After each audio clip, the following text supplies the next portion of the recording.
I have an addictive personality. I smoked weed for like 13 years, nonstop, all the time. I spent hundreds, if not thousands of dollars on it in the course of those years.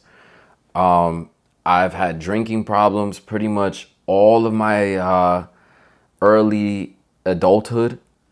You know, I got into this injury where I couldn't walk, and the only way that I could really feel like I didn't have pain was if I drank. So there are all sorts of instances in my life, including right now, where I have been struggling with addiction. Somebody asked me to make this video last year, how to overcome addiction. To be honest with you, I didn't feel like I was worthy enough to make that video at the moment in time. Right now, I'm about to turn 29 this month, right? I haven't smoked in 2 years, and I haven't drank in going on 2 months. Now, these are huge milestones for me because these are substances that I've abused in the past. You understand what I'm saying? And as like a raging alcoholic, I didn't feel last year was a good time for me to make a video about overcoming addiction when I wasn't overcoming my own addictions.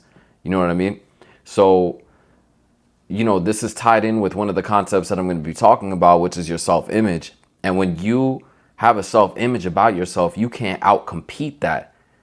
We all have a self-image, but the level of your self-image is that level where you could get to that, but you can't break through that.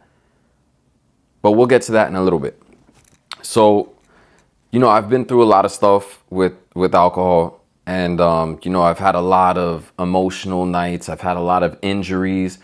I've messed up a lot of what could have been good relationships and good friendships and good connections and made a fool out of myself more than enough times to have decided to be like, yo, this is not beneficial to me anymore.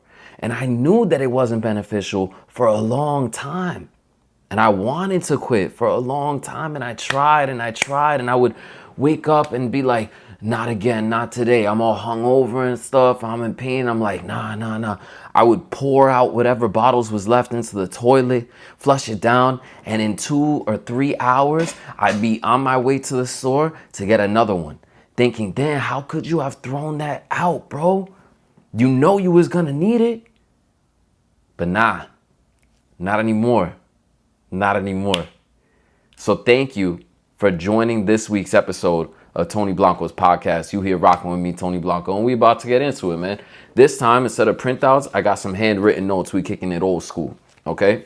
If you got me on Instagram, then you saw the story that I posted of this exact guideline and framework that I'm going to be sharing with you, okay? So how to overcome addiction.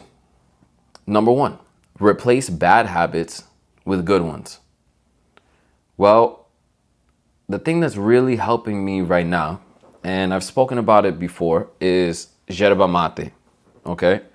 Incredibly healthy for you, full of antioxidants, full of vitamins. It aids in digestion, okay? It suppresses appetite. Like this right here is magic. I'm telling you, it is magic. But y'all not listening, man. I know somebody that her blood glucose levels were high. She started drinking this 5 months later. Her blood glucose levels are normal. Like, bro, do you understand the impact that this is having on people? Try it out. But anyway, yerba mate aside, like, you know, like think about the Amber Heard and Johnny Depp trial. It was brought up that when he's not drinking alcohol, he's drinking a lot of tea. And so, quite frankly, you got to replace bad habits with good ones. So I have examples as gym, yerba mate, and kava. Kava is something very popular down here in South Florida. There's a lot of kava bars. I know that elsewhere in the country it's not as popular. If you're somewhere else in the country, you know, or in another country, then look into something that's going to be beneficial for you, that's healthier than whatever addiction that you're trying to get over. You understand? So for me, it just so happens to be kava. I'm a bartender. I really, you know, I felt kind of like into liking the bar culture. I like to go sit at the bar, be around people in a social setting. I like to have something that gives you a little bit of a buzz. Like all my life, I've been getting twisted. I've been smoking. I've been getting high. I've been drinking. You know, and God bless, I still look young. You know what I'm saying? Not a lot of people can say that. Somebody told me the other day I look like I'm in my early 20s or mid 20s, and thank you. Thank you, thank you, thank you. I really appreciate that. That's just because of the way that I manage stress. I just don't have it. I just don't have stress. I do yoga. I live well below my means, you know. I'm very grateful. I practice gratitude all the time. I eat very good food. Of course, I like chocolate and I like my little snackies here and there. But, you know, I'm eating whole foods. I'm eating steak. I'm eating chicken. I'm eating vegetables, you know. So I'm not out eating this fast food crap that's going to deteriorate you from the inside out. Okay. And, you know, maybe that's your addiction. Maybe your addiction is food, but unhealthy food, fast food. So I'm not going to assume that I know your addiction. I'm just going to share with you my story because that's all I could do. Share with you how I overcame my addictions and how I am actively overcoming my addictions. Okay. So apart from the gym, apart from drinking a lot more tea, a lot more coffee, and going to kava bars, I also started school. And so I made a big decision that I was going to stop drinking. And at the same time, I decided to occupy my time with other things that are way more productive. I told myself, yo, we're gonna start going to school for massage therapy. You know, I dropped a major buck to get into there. And you know, you gotta put your money where your mouth is, man. You gotta make an investment into yourself. So that money, damn near $10,000, wasn't just to do the massage program. That $10,000 was to invest in myself, into my health, into my spirit. You understand what I'm saying? That $10,000 that I dropped was so that I could stop drinking, because I had to occupy my time with something much better and to keep me accountable, because I can't be showing up at 10 o'clock in the morning hungover and stuff to the school. I would feel shame. I would feel guilt. I would feel embarrassed. And so I made a decision and I made a commitment that I can't go back to that old habit without disrupting this new life that I've chosen for myself, that I've committed to.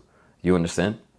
So replace bad habits with good ones. Read the book Atomic Habits, or at least read a summary, or look on YouTube and go Atomic Habits summary or animated summary. That way you got a nice little cartoon. Keep you, keep you entertained, because everybody's fucking, attention span is only like 7 seconds nowadays. So do whatever you got to do. You don't have to read the book if you're not a reader. I like to read books. I like to listen to audiobooks.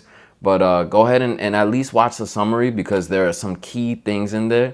Like when they talk about triggers, where it's like you could actually set your mind and reframe your mind so that whatever it is that triggers you to do the bad habit, it will trigger you to do the good habit instead.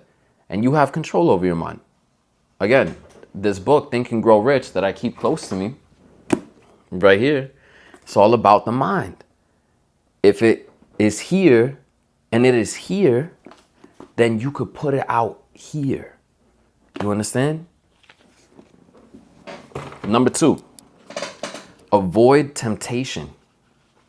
So sometimes the best way to avoid the temptation of doing something that you know isn't good for you is to remove yourself from the places and scenarios and people that cause you to have those temptations. In other words, if you can't reset your brain with one trigger, to do a good habit instead of the bad habit, then maybe you should remove the trigger regardless, right? But that's a case-by-case scenario. Like, for example, let's say that when I would go to the gym, once I got out of the gym, I felt like I did something majorly good for my body. And I'm like, okay, cool. Now I deserve that beer. Now I deserve that glass of wine. Or now I deserve that slice of pizza or that, McDonald's, because I just worked out. I just did something good for me and it became a trigger. What you think of will become triggers, right? So I can't remove the trigger of going to the gym. It's not a bad thing. I created that in my own mind, but how I reposition that becomes like, okay, so I got out of the gym and I feel like I did something good for myself. Now I'm going to like continue the role of goodness. I'm going to build on that snowball. You know what I mean? And I'm going to, instead of punish myself for doing something good, I'm going to reward myself truly by doing something positive that is productive. So, okay, I went to the gym and now I'm really feeling to like chill out for a little bit and reward myself. Let me go to the kava bar. Let me go have an intellectual conversation with somebody who's on that same type of time. Not some moron at the bar drunkenly talking about some dumb shit. I'm a bartender. I hear dumb shit, bro. I hear dumbass conversations. Like some guy drunkenly was telling another guy the other day, he's like, yeah, dude, I'm gonna buy a Black Hawk. And I'm there like, what the fuck did this guy say? And then the guy was like, what? And he's like, yeah, the helicopter, I'm gonna buy it. Bro, pipe dreams. Drunken moron pipe dreams. And these are probably the same types of conversations I was having when I was drunk. I was talking about stupid ass shit. And it's like, that's not the life that I want to live for myself. And as a matter of fact, people ask me, oh, is it tough being a bartender and not drinking anymore? No, because I see the type of morons that I don't want to be like. And it's just a constant reminder of like, you don't want to end up like that guy. You don't want to be 50 years old with an infantile brain because you destroyed the gray matter. Because you shut down parts of your brain with a neurotoxin. Alcohol is an actual neurotoxin. You get what I'm saying? So go ahead and listen to parts of that podcast by Andrew Huberman, the neuroscientist. He did a 2-hour podcast talking about the effects of alcohol on the brain. And he breaks down the science of it being an actual neurotoxin and literally destroying your brain. So I cannot drive that point home enough. Avoid temptation. Remove yourself from the places that are going to cause you that temptation and be those trigger points. Besides places, I'm talking about friends. If the only thing you have in common with this person is that y'all like to get fucked up together, I'm sorry, that's not your friend. You could have empathy and compassion for that person, but you have to put yourself first. You can't pour from an empty cup. And think about how many people, that I've told that I'm like, yeah, I don't drink. And they're like, what? Why not? Come on, just one shot, dude. Just one beer. What, you can't even drink one beer? Like, dude, you don't know the life that I live. You don't know what I've been through. You don't know what I struggle with. If I told you I don't drink, I don't drink. And that person that was telling me that bullshit is not my friend. Just somebody that I know. Somebody that we used to get fucked up together. Remember, people want you to do good, but they don't want you to do better than them. Keep that in mind. Number 3, get closer to God. Form a stronger connection with God. Remember, Christ is closest to those who are brokenhearted and crushed in spirit. I'll never forget that. Don't you ever forget that. Christ is closest to those who are brokenhearted and crushed in spirit. Pray. Go to ChatGPT. Go to Google, whatever. I like to use AI because I like how it thinks for me. It's really dope. I go to ChatGPT and I'm like, pull up 10 Bible quotes that have to do with this scenario. And then I bring up the scenario that I'm dealing with that I would like some insight on. And it breaks it down for me. And I'm like, dude, this is amazing. Like what it does for me spiritually, I highly recommend it, okay? Ask for help. Pray and ask God for help. Let's do a little prayer together real quick. God, please give me the strength. Please give me the knowledge and the wisdom. Please give me the motivation to continue being the best version of myself that I could possibly be. Thank you for having my back. Thank you for taking away the things that are not mine. Thank you for taking away the things from me that do not serve me anymore, and for clearing the path for me to be the best version of myself and to bring the most value to community. You understand? I'm a little nervous like doing that because I usually do that in my own head. I usually do that in my own private time. But I just wanted to give you an example. It's like I don't have any prayers memorized. It's a conversation with you and God. And I ask him for help. I pray for guidance. And I practice gratitude. That is majorly important. I started out by asking for something as if I was in a place of lack. And then I corrected myself. You know, the main purpose here is to practice gratitude. One of the things that they mention in Think and Grow Rich is how to manifest things by writing it down and feeling the emotions as if it already happened. So I'm, learning how to do that.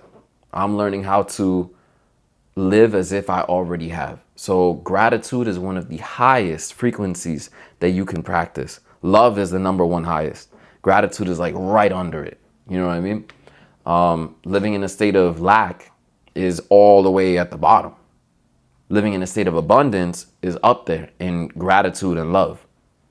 So when you pray, don't forget to thank God for what he has given you and thank God for the things that you're asking for as if he's already given it to you, and really truly believe that you are on the path of receiving all of the things that you're asking God for. Cry if you have to.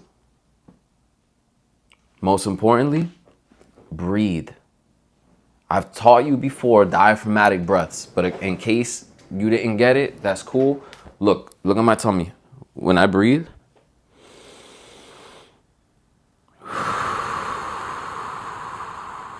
it's not up here. It's here. Breathe. In, out. That's a diaphragmatic breath. That's how you're supposed to breathe. Don't do no mouth breathing, okay? Breathe in through your nose. This is a filter right here. So combine these things that I'm telling you. Pray, ask for help from God. Understand that I'll put it like this. Like, I think Cat Williams said this. He said, people who don't believe in God, I feel bad for them. Because if you really think that you out here alone, then that's a sad way to think. That's a sad way to live your life. Like, when things go wrong, you have no one else to blame but yourself, right? But when you believe strongly in God, you understand that everything happens for a reason. You understand that it's not just you.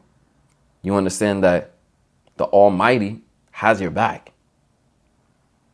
You start to look at things like not coincidences, but divine interventions, divine affirmations.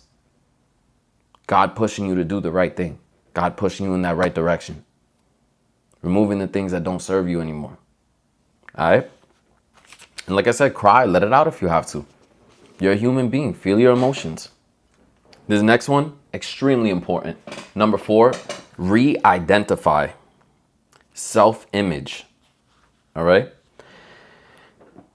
That's so funny. I told you not to breathe through your mouth, and I realized how much I've been breathing in through my mouth during this whole this episode.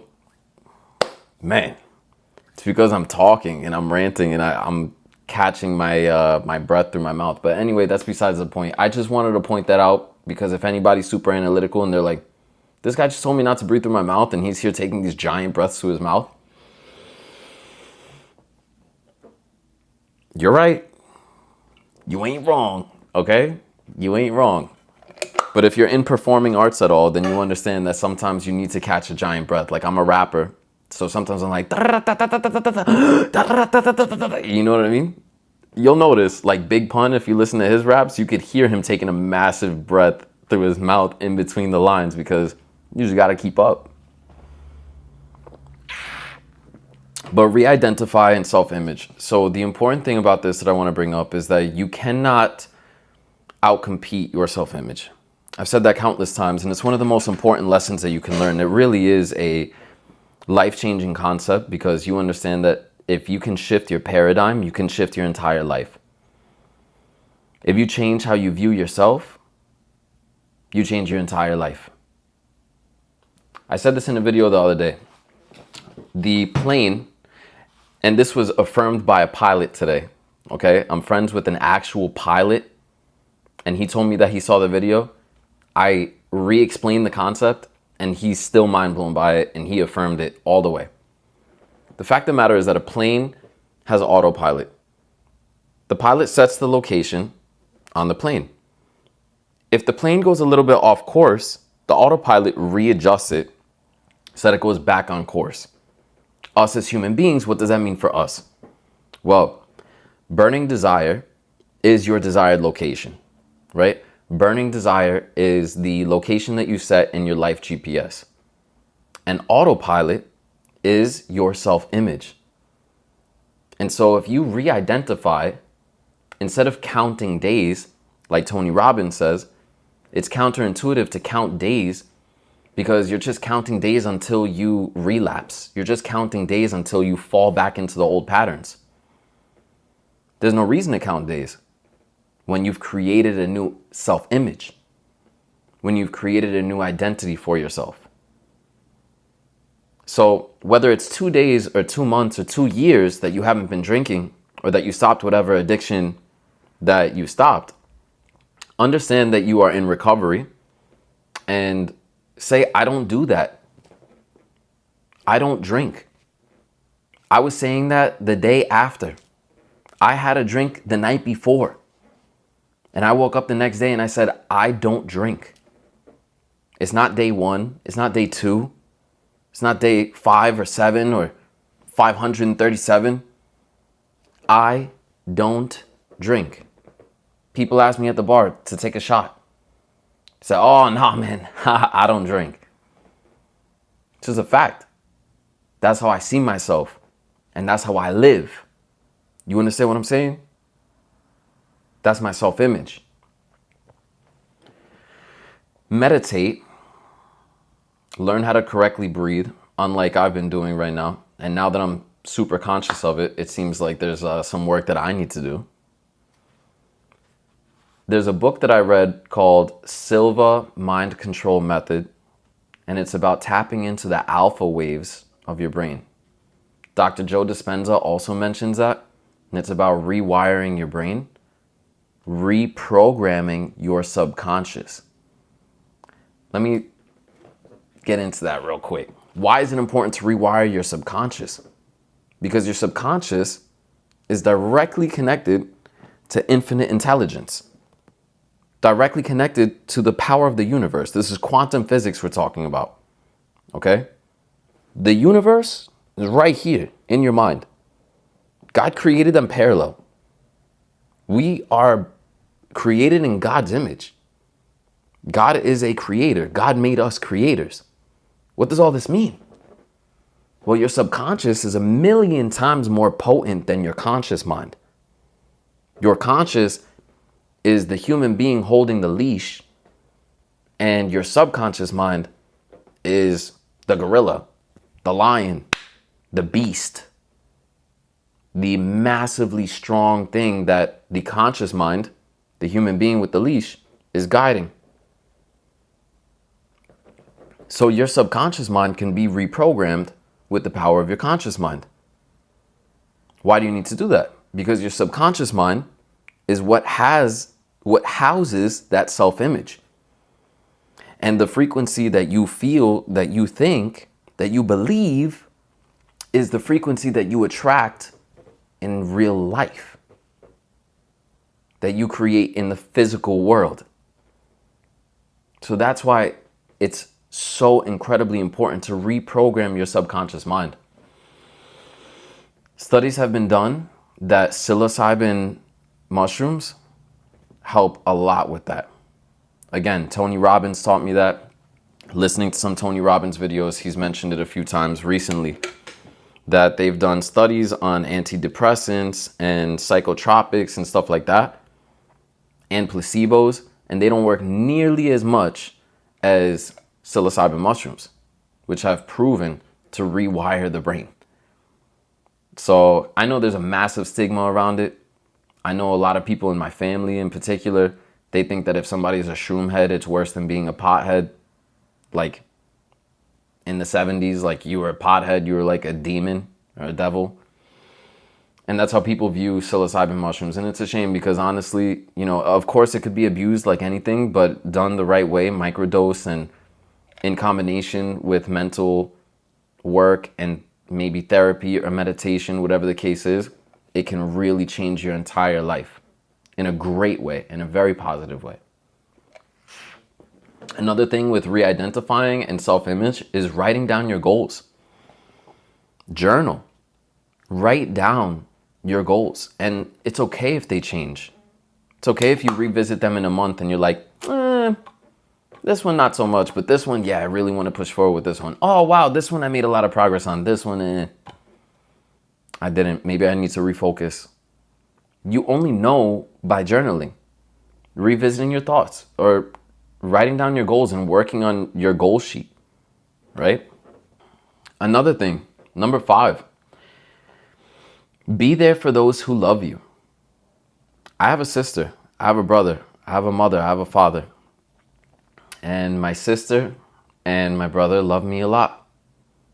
My mother, just like any mother, I'm sure, wants to hear from her children. I'm the only one that lives far away from home. When I'm feeling low and I know that, I'm struggling with something, especially an addiction, I have a very addictive personality. I know that I'm about to relapse or something like that. I realign by getting in touch with the people who love me, being of service to them, giving my mother a call, seeing how things are going, telling her about my life, being honest about what I'm going through, sharing with her how I'm feeling, so she can support me in that moment. Calling my sister, talking to her. Call the people that you love. Call the people that love you. Occupy your free time with productivity and service. Think about your contribution to mankind, about your contribution to your local community, or now our local community is worldwide because of the internet.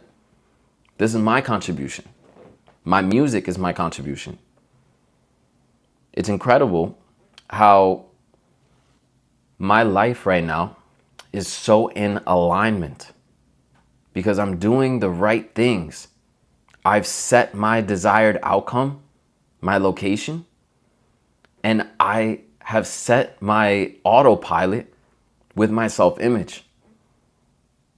I was thinking about doing something special for the real fans, for the people who listen to every YouTube video, the people who share my stuff, the people who listen to every song that I drop, the people who consume all of the content, that buy every hoodie I put out, the people who really, really support, that put their money where their mouth is. And I'm thinking, I want to do something special for them.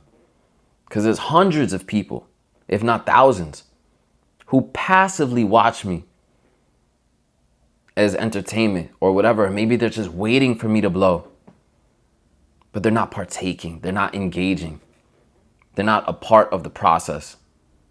And that's a shame, but that's not what I'm going to focus on. The reason why I want to separate the two is because I want to know who to focus on. I don't care if it's 5 people. 2 months ago, it was like over 800 people that were listening to my Spotify. This month, it's like 30. I don't know in what country, in Poland or Russia, that one of my songs popped off for a month. I don't know. I don't care. I like the people who listen to me every single day. I like the people who listen to me every single week, every month. They're always there. I want to pay attention to those people and do more for those people, understand more about those people so I can be of service to them. But anyway, something crazy happened. I'm in the store today. I'm in the supermarket and I'm on the phone talking about this exact concept. I'm like, how do I separate the fans from the people who are just passively watching me for entertainment? And that's cool, but I want to do something special for the fans. How do I know who's who? I see this 7-foot tall big dude and he stops dead in his tracks and he goes, Tony Blanco? And I'm like, oh snap. I was like, hold on, I'll call you back. And I dap him up because he looked familiar and he's like, bro, I still listen to your shit, man. I realized I hadn't seen this guy in 7 years. He's like, I still listen to your shit. And he started listing the songs that he likes, that he loves. Bro, When I tell you that's some divine affirmation, like I can't even explain to you. And I don't think anybody that I talked to today really got how fucking profound it was, how deep it was. I'm talking for the first time in a long time about how I want to do something special for my fans. And how do I find out who's who? And then I walk into a fan in real life.